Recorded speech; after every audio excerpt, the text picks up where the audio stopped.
শুরু হয়ে গেছে সংক্ষিপ্ত সংস্করণের বিশ্বকাপ।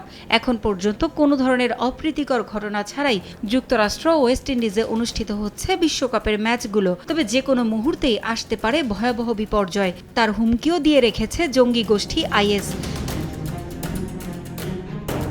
৯ জুন নিউ ইয়র্কের নাসাউ কাউন্টি আন্তর্জাতিক স্টেডিয়ামে মুখোমুখি হবে দুই চিরপ্রতিদ্বন্দ্বী ভারত পাকিস্তান হাই ভোল্টেজ ম্যাচের আগে সন্ত্রাসী হামলার হুমকি দিয়ে এরই মধ্যে ম্যাচ দেখতে আসা সমর্থকদের সতর্ক করে বিশেষ বার্তা দিয়েছে আইএস। জঙ্গি গোষ্ঠীটির ড্রোন হামলার হুমকির পর থেকেই নজিরবিহীন নিরাপত্তা জোরদার করা হয়েছে নিউ ইয়র্কে। স্টেডিয়াম ও এর আশেপাশের এলাকায় নিযুক্ত করা হয়েছে বিশেষ স্নাইপারদের। আইন শৃঙ্খলা বাহিনীর সদস্যদের পাশাপাশি নিরাপত্তা নিশ্চিতে মাঠের চারপাশে গোপন স্থানে অবস্থান করবেন স্নাইপাররা। তাদের সঙ্গে থাকবে সোয়াত টিমও। ভেন্যুর ভেতরে সাদা পোশাকে থাকবেন বিশেষ পুলিশ সদস্যরাও।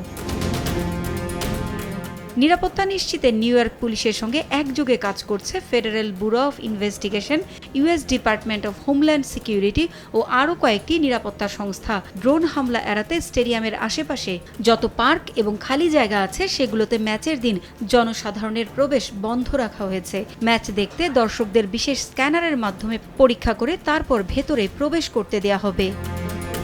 পারভিন আক্তার, সময় সংবাদ।